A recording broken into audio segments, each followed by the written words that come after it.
Nós vamos falar sobre retenção de alunos. Por que é importante nós entender sobre retenção de alunos? Pois, como já vimos nos módulos anteriores, não basta nós termos um marketing eficiente, um comercial sólido, se nós não conseguimos reter o aluno na nossa escola. Imagine que você está tentando encher um balde furado. Você não vai conseguir encher esse balde. Você pode colocar água dentro do balde, ele vaza e nunca enche. Então, o que a gente precisa entender é que prospectar vai fazer um crescimento da sua escola, mas a retenção vai mantê-la viva. E, primeiramente, precisamos entender que a retenção ela está diretamente conectada aos 10 elementos básicos da experiência do aluno, que já cobrimos nos módulos anteriores. Pois, se você já está fazendo um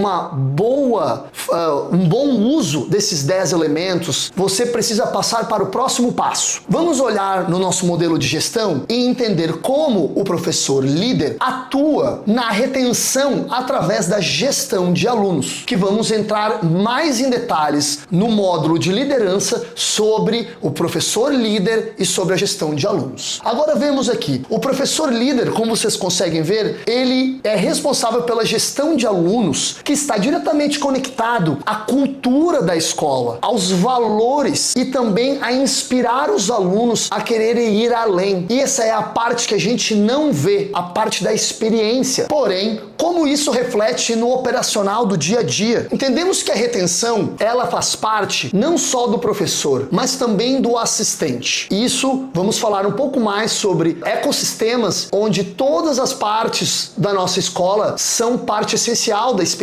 Então vamos falar sobre o professor e o assistente. No primeiro elemento da retenção, nós temos a aula, no qual o professor é responsável. A aula não é somente o professor entrar no tatame e ensinar uma técnica. O aluno, ele está esperando que quando o professor chegue na aula, o professor já esteja lá um pouco antes, fazendo aquela famosa resenha, observando expressão corporal dos alunos. Às vezes um aluno está mais para baixo, o outro aluno está conversando. É importante que o professor use o início da aula para conversar com os alunos e se conectar com os alunos. Isso faz parte da experiência do aluno no geral. Então o professor, ele precisa estar atento à resenha pós-aula, aos momentos antes da aula. Isso é uma parte importantíssima que também nos leva ao segundo elemento, que é o elemento da frequência e da graduação. Se você ainda não tem um sistema de graduação ou um sistema de gestão que consiga identificar os alunos que estão faltando aula, você precisa ter essa ferramenta. Essa ferramenta nós vamos falar mais em outros módulos sobre as ferramentas de gestão. Porém, agora neste momento, o mais importante é entender que nessa resenha após aula, muitas vezes o professor pode identificar que um aluno não está vindo à aula já com essa ferramenta. Pode ser uma ficha de frequência ou um sistema de gestão. É o momento para o professor falar com o aluno. E aí, por que não está vindo à aula? O que aconteceu? Estar genuinamente interessado no aluno. Devemos ter uma escuta ativa e empática com os alunos. Muitos alunos, eles vêm para a sua escola com problemas durante o dia. Você quer que ele saia dali se sentindo bem. Essa frequência também é importante, pois nós precisamos identificar se o aluno não está faltando aula. Você não pode esperar o aluno ficar 10 dias sem vir à aula para mandar uma mensagem. A outra importância disso é o que segue no próximo elemento, que está ligado à frequência e à ausência do aluno, que é o follow-up. O follow-up é essa mensagem onde o professor começa a entrar em contato com o aluno para entender a sua ausência. Às vezes o aluno ele pode ter se machucado ou tido uma lesão durante a aula. O professor pode perguntar como está a lesão do aluno. Isso faz parte do follow-up. O follow-up no próximo dia, no caso de uma lesão, é de extrema importância para essa retenção. Mandar uma mensagem para o aluno. No caso das crianças, quando uma criança se machuca durante uma aula, é interessante que o professor ou o assistente comunique aos pais. Imagine a criança chegando em casa e falando para o pai que bateu a cabeça e o pai não sabia durante a aula. Isso pode causar um desconforto dos pais ao saber que, através da criança, é interessante que o professor faça esse follow-up pós-aula com os pais. No caso das crianças, faça um follow-up de mensagens de lesão no dia seguinte da lesão ocorrida, e no caso de ausência,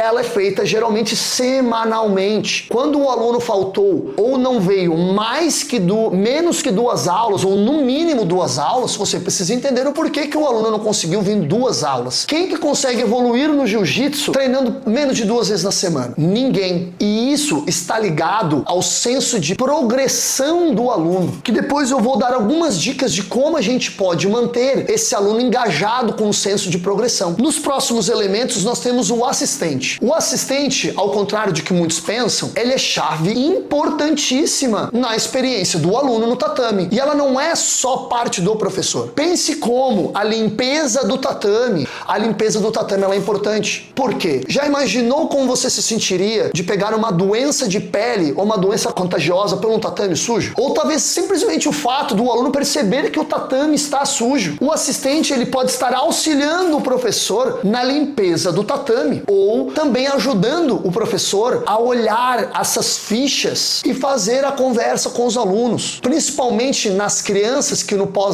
pré-aula as crianças às vezes ficam muito dispersas. Os assistentes podem ajudar a estar com essas crianças ali, olhando as fichas de frequência, conversando, engajando em assuntos, ao invés de deixar as crianças soltas pelo tatame. Os assistentes podem também estar trabalhando num trabalho de retenção com os alunos iniciantes, aqueles que ainda não têm nenhum grau na faixa. É ali onde a sua atenção deve estar focada. 80% da sua retenção, ela acontece com esses alunos que ainda são faixa branca. Nós sabemos que a maioria dos alunos desistem antes da faixa azul, por uma falta de senso de progresso. Você já tem um sistema de graduação que ele é claro e conciso, onde as pessoas entendem como elas vão progredir? No jiu-jitsu, esse sistema de progresso ele é difícil e ele é subjetivo no início. O aluno ele quer entender o que ele precisa fazer para graduar. Professor, você não vai perder a essência do seu jiu-jitsu por dar um grau baseado no número de aulas e frequência no início, pois você pode segurar a graduação para a faixa azul mais para frente, quando o aluno já está se sentindo parte da escola. Mas nesse início ele precisa ter um senso guiado. Então, limpeza do tatame. Falamos agora das fichas, que se você ainda não tem essas fichas que demonstra a frequência, ou por exemplo, você pode ter essas fichas onde o professor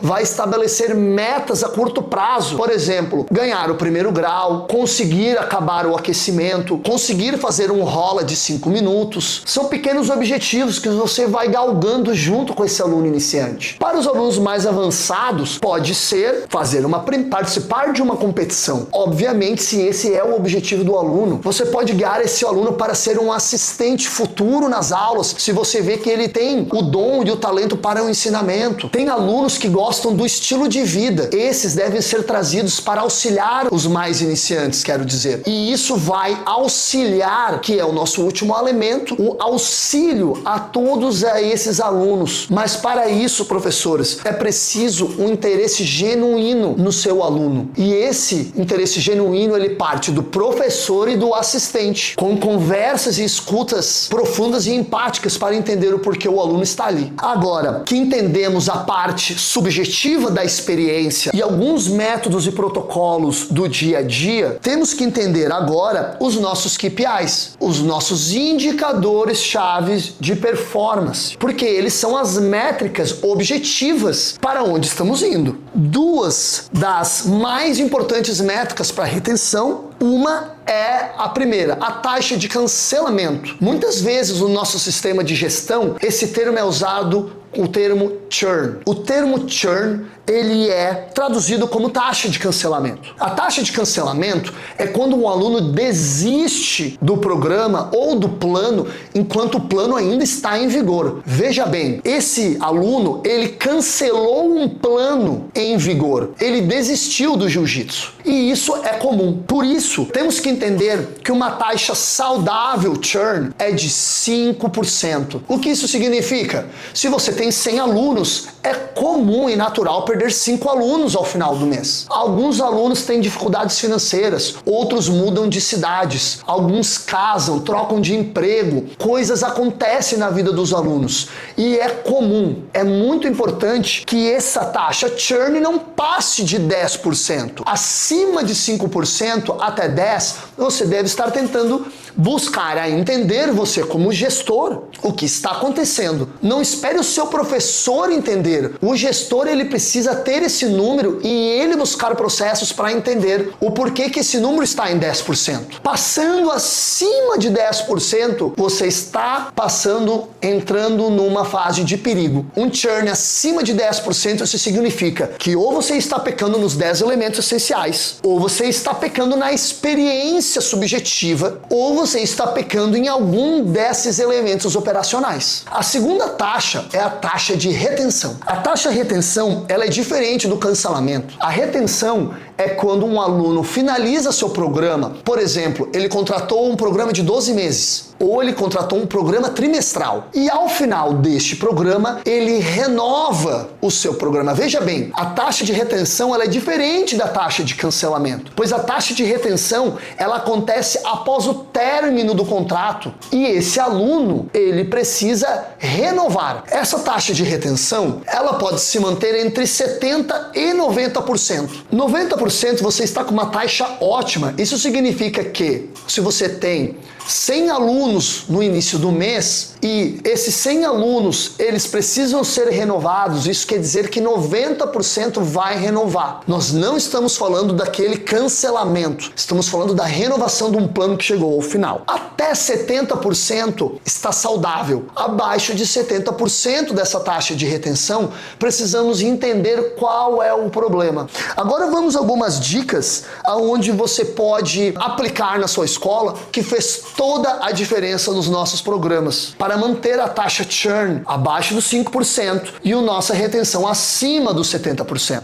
Primeira dica é a gente conseguir fazer reuniões semanais com os nossos professores para fazer um alinhamento e um acompanhamento dessas taxas. Você precisa saber qual é a taxa de alunos que estão desistindo e de alunos que estão cancelando. Saber com o seu professor e montar esses processos e guiar o seu professor para estar mandando mensagens semanais para os alunos que estão ausentes. Também precisamos montar um sistema e um processo para entender como nós vamos mandar uma mensagem para o aluno que se machucou. Esse é o nosso relatório pós-aula. É o que nós fazemos aqui. Então, se você olhar agora como a gente trabalha nessa semana mensal, vamos ao nosso esquema de relatórios semanais. Se você prestar atenção aonde diz professor líder e abaixo do professor líder temos o professor e o assistente. Nós temos o relatório pós-aula, aonde o professor líder sabe imediatamente que um aluno se machucou. Nós temos uma reunião mensal de alinhamento dos elementos básicos. Nós precisamos continuamente treinar o professor nos elementos básicos da sua aula. Nós precisamos dar semanalmente feedback, entender, o seu professor está mandando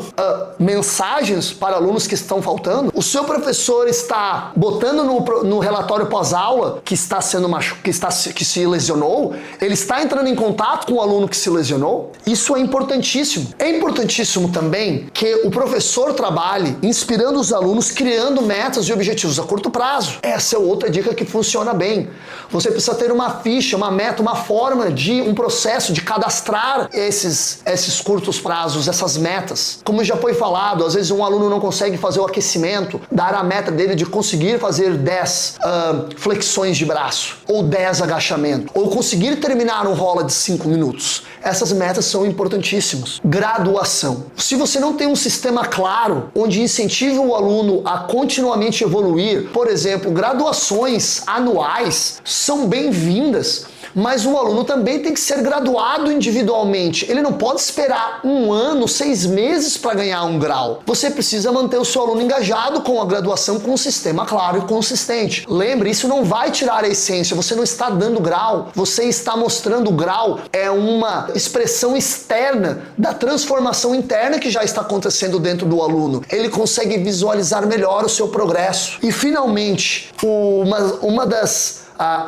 práticas que mais dá resultado na nossa escola é a aula particular, quando o aluno quer cancelar ou está desmotivado. Identifique aqueles alunos que estão com uma ausência, uma frequência baixa e entenda o porquê que ele está tendo essa ausência e ofereça para ele uma aula particular, para ele retomar alguma dessas aulas que ele perdeu. Ele vai se sentir valorizado. Você está oferecendo algo a mais para ele, você não quer só o dinheiro dele. Não adianta você descobrir que o aluno está desmotivado somente no momento da renovação. Você não vai renovar esse aluno. Agora, entenda que nós precisamos colocar esse conhecimento em exercícios práticos. Liste os 10 últimos alunos que cancelaram a mensalidade. Você buscou entender o porquê que eles cancelaram ou você levou isso para o pessoal? Não leve isso para o pessoal. Gestor, você precisa agir de modo objetivo. Entenda o porquê do cancelamento, não sinta vergonha. Mande uma mensagem e tente entender o porquê que isso foi cancelado. Converse com os seus professores e o seu time sobre o porquê e crie processos melhores. Melhore a sua experiência. O seu aluno é uma fonte excelente de feedback, principalmente o feedback negativo. Não dê valor só para o feedback positivo. Identifique a causa, se foi falta de acolhimento, se foi ausência prolongada. Assim você vai conseguir agir aonde você necessita. Escolha uma das práticas para reduzir cancelamento no próximo mês. Envie mensagens pós-aula. Você pode criar eventos de integração agora na parte da experiência, como por exemplo confrarias dos homens, onde você pode juntar os homens para um treino livre, um café da manhã e uma resenha pós-aula, uma vez por mês. Traga profissionais com temáticas, por exemplo, no mês da prevenção do câncer de próstata. Traga um profissional para dar uma palestra. Convide os pais dos alunos. Incentive as mulheres da sua escola a fazerem programas juntas, onde elas podem se reunir e formar uma rede de suporte uma à outra. É importante que você crie essa conexão fora do tatame. O pertencimento e a experiência faz parte da tua retenção. E criar essas culturas, experiências semanais dentro da sua empresa, onde os seus colaboradores estão alinhados com esses elementos básicos. Espero que isso possa ajudar você na sua retenção.